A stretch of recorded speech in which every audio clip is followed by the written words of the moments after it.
আমরা জেনেটিক্সের এই জাতীয় ক্রসগুলো করাতে গিয়ে প্রায় একটা সমস্যার সম্মুখীন হই। আমরা এই যে গ্যামেটগুলোর সঙ্গে একটা গ্যামেটের সঙ্গে আরেকটা গ্যামেটের যে আমরা ক্রসটা দেখাই, সেই ক্রসের ক্ষেত্রে আমরা টানগুলা ঠিকঠাক দিতে পারি না। একটার সঙ্গে আরেকটা দিতে গিয়ে দেখা যাচ্ছে একটা হিজিবিজি অবস্থার সৃষ্টি হচ্ছে। সেই বিষয়টা আমরা দেখব যে কিভাবে সুন্দরভাবে দেওয়া যায়। তুমি ঠিকঠাক মতো করার চেষ্টা করো। একটা স্টুডেন্ট ও চেষ্টা করতেছে,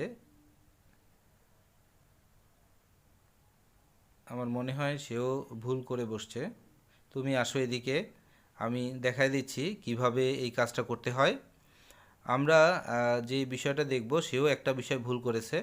আমরা দুইটা গ্যামেটের মিলনের ক্ষেত্রে যে ক্রসগুলো দেখাবো, সেই ক্রসগুলোর ক্ষেত্রে আমরা একটা গ্যামেট ঠিক সোজাসুজি টান নিয়ে নিব ওর নিচ বরাবর, এবং একটা টিক চিহ্ন দিয়ে দিব, যেভাবে আমরা টিক মার্ক দিই। দেখতে পাচ্ছ সবাই। এবার তার নিচে আমরা জিনোটাইপ লিখে ফেললাম। এবার তার কাছাকাছি হালকা বাঁকা করে আর একটা টিক চিহ্ন দিব পরের গ্যামেটের সঙ্গে। এখানে আমরা দেখতে পাচ্ছি যে কেউ কারোর সঙ্গে লেগে যায়নি। এবার পরের গ্যামেটে সোজাসুজি নিচের দিকে আমরা একটা টান নিব এবং বিপরীত পাশে গ্যামেটের সঙ্গে মিলিয়ে দিব। তার পরের গ্যামেটের সঙ্গে ঠিক একইভাবে টান নিয়ে উল্টা টিক চিহ্ন দিচ্ছি। এভাবেই আমরা ক্রসগুলা দেখাবো। এবার আমরা জিনোটাইপগুলা নিচে নিচে লিখে ফেলি। প্রত্যেকটার নিচে আমরা জিনোটাইপ লিখে ফেলবো এইভাবেই।